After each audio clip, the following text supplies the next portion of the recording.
Якутский кочующий музей отправляется в Амурскую область и Забайкальский край. С 14 по 30 октября по железной дороге команда Музея музыки и фольклора народов Якутии отправится в города Белогорск, Чита, а также поселок Агинское Агинского Бурятского округа. Помимо показа экспозиции, коллектив музея подготовил насыщенную культурную программу. Подробнее о проекте расскажет Марфирина Алексеева.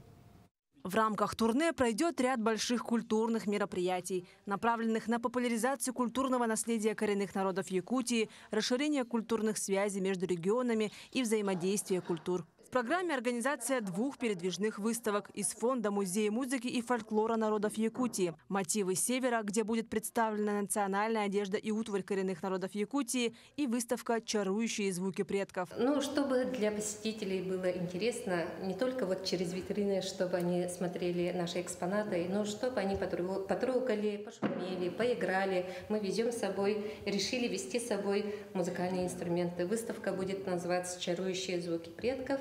И вот посетители могут там поиграть, пошуметь, вот, попробовать на них. Вот. Также состоится премьера документального фильма «Кочующий музей».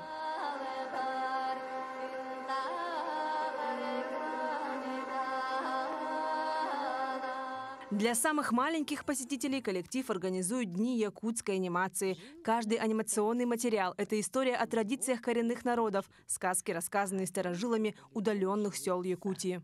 Эти 2 девки в проходную моются, наряжаются саруна-баби.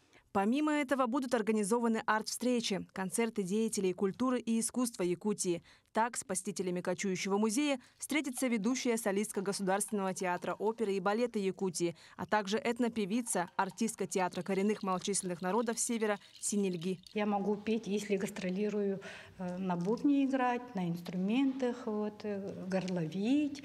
И рассказываю на мастер-классах про, даже повторяют венкийские хороводные песни, учим горловые, методы какие есть. Я сама шью, у меня очень хорошие, шикарные, можно сказать, национальные костюмы. Я все с детства шью, я с детства кочевала, родилась в семье эвенков, которые кочуют.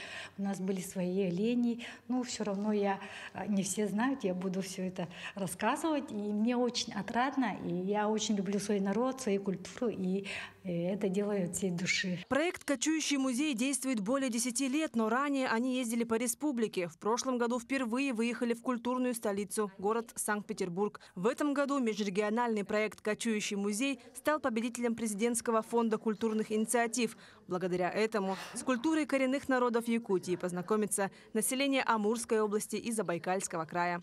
Марфирина Алексеева, Георгий Григорьев, Якутск.